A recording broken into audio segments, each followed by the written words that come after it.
Okay, in this lesson we're going to learn how to evaluate definite and indefinite integrals algebraically. So first I want to talk a little bit about evaluating basic integrals. Because of the fundamental theorem, which you've learned about in a previous lecture module, the integral from a to b of a derivative of f prime of t dt is simply the original function evaluated at b minus the original function evaluated at a. So if we wanted to compute the integral from 1 to 4 of 3t squared dt, the fundamental theorem is basically telling us this is some derivative f prime, and so we want to find f. So we're basically looking for a function whose derivative is 3t squared. And at this point we're just going to guess. And I'm going to suggest the function, well, what about f of t equals t cubed? And think about it. We know how to compute derivatives using power rules. So the derivative of t cubed is 3t squared, and that's exactly it. So we'll just say, oh, we've found the original function. We've found, in essence, what we'll be calling an antiderivative. So you take a function, and instead of taking a derivative, you kind of go backwards and find out what function it came from, what's its antiderivative. And then we just compute f of 4 minus f of 1 according to the fundamental theorem. That means stick 4 in for t in the function t cubed, stick 1 in for t in the function t cubed, and subtract. So I think that should be 64 minus 1, or 63. So we're able to actually compute exactly certain definite integrals. We don't have to use area under curve, we don't have to use tables, and we don't have to use r, if we can find a function whose derivative is that one right there. So that's what we're going to be doing in this lecture. So let me just say a little bit about some of the words I've started throwing around. So the indefinite integral and antiderivatives. So here's the general strategy that we talked about in the previous slide. In order to evaluate a definite integral, and definite just refers to the fact that there are some, what we call limits there, some numbers. They're telling us integrating from time 1 to time 4, or area under curve from t equal 1 to t equal 4. That's what a definite integral means. There are some numbers there. And in the previous example, what we wanted to find was some function whose derivative was 3t squared. And I'd already said that that's what we call an antiderivative. The antiderivative is a function, f of t, whose derivative is equal to the thing you want, the 3t squared. And then we use the fundamental theorem to actually find an answer. So some notes on antiderivatives. If you look at this expression right here, it's pretty much the same as what we have up here, but there's no 1 in 4. So that's called an indefinite integral. It's just the integral sign and the function that you have there in the dt. And one way to think about why we have that different symbol is when we're solving a problem like this, we get a number for an answer. When we start looking at evaluating something like that, we're looking essentially for an antiderivative. We're looking for that function, and in this case, we would say the antiderivative of 3t squared is the function t cubed that we guessed in the previous slide. So you can think of that symbol, that integral symbol with no numbers there, as a symbol that says find an antiderivative. You should note that there isn't just one antiderivative for 3t squared. There are lots. Think about t cubed plus 1, or t cubed minus 7. Both of those, if you compute the derivative, you would get 3t squared plus 0, because the derivative of a constant is 0. And so you would get this function. So antiderivatives aren't always unique. And then, unfortunately, because this is a super fantastic way to evaluate definite integrals, not all functions have simple antiderivatives. So we'll learn a few functions that do, how to compute those by hand, but a lot of times you might run into functions in real-world problems that you just have to use some estimating, some area under curve, or perhaps go to R and evaluate the integral that way. Okay, so what are some of the basic rules for finding antiderivatives, for essentially going backwards in the differentiation process? They're pretty straightforward. The power rule for antiderivatives is simply add 1 to the power and divide by that number. And then you'll see this plus c. And that just is indicating the previous thing I mentioned about functions have more than one derivative. They can be more than one antiderivative. They can always have some other constant hanging on. So an example for this rule would be, if I want to integrate x to the 5th, basically find an antiderivative for it, the rule says I add 1 to the power, so I get 5 plus 1 up here, and I divide by that same number, and plus some constant c. So that's basically x to the 6th over 6 plus any old c.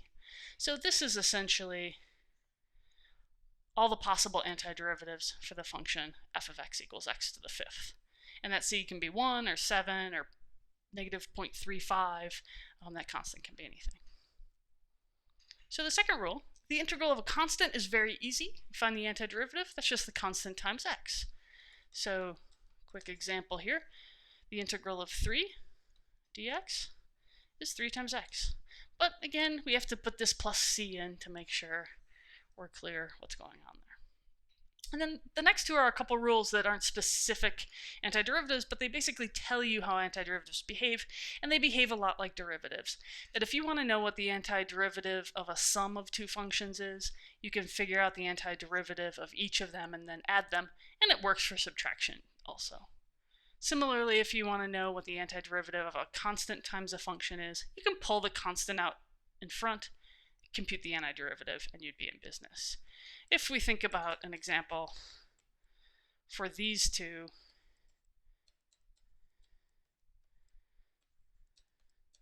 we could use both rules at once, and we say, oh, we have a sum, so we can separate out those two functions as antiderivatives.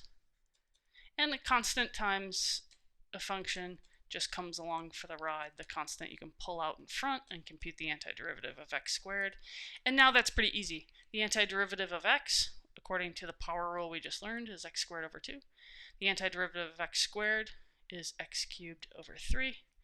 We have the 3 coming along. And then we can think about having one big fat constant, arbitrary constant. Okay. So a couple more examples. If I want to compute the definite integral from 1 to 2 of 3x squared plus 2, Fundamental Theorem says first find an antiderivative. The antiderivative is x cubed, and check that out. Antiderivative of a constant is 2x.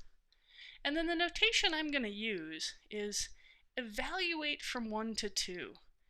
And all this means is plug in 2 for x,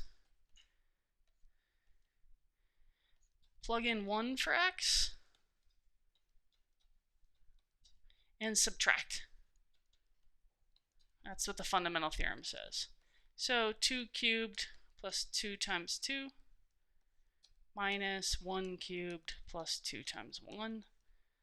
And that should be 8 plus 4, looks like 12, minus 3.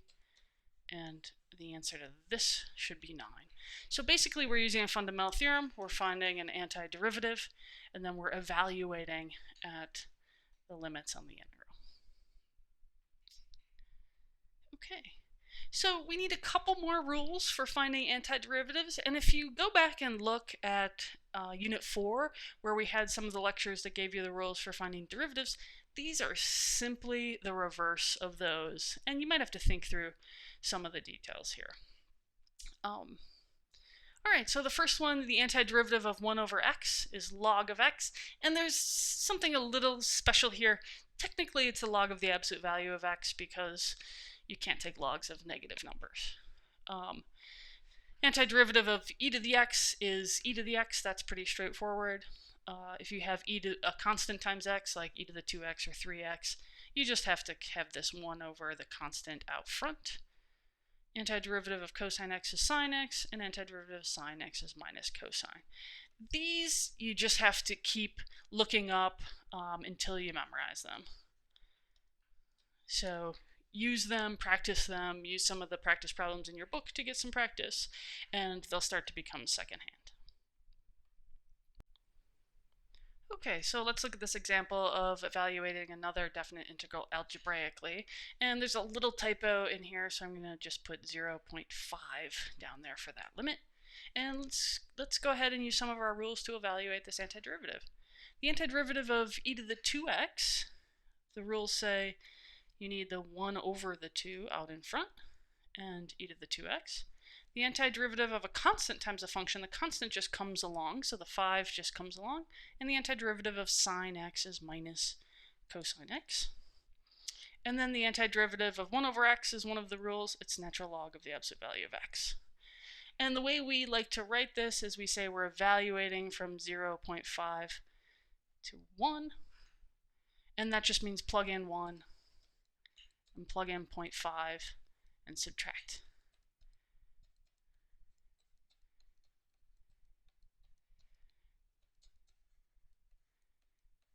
Here I've dropped the absolute value because 1 is already positive.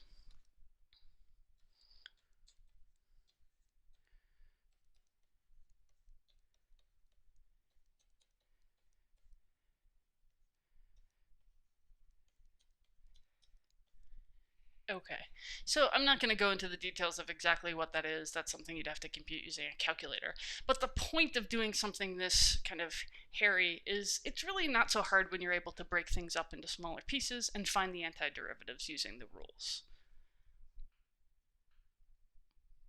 So at the end of this unit, I'd like you to just ask yourself if you can compute some basic antiderivatives using the rules, and then use the antiderivatives with the fundamental theorem of calculus to compute some definite integrals like we did on the two examples. Thanks for listening.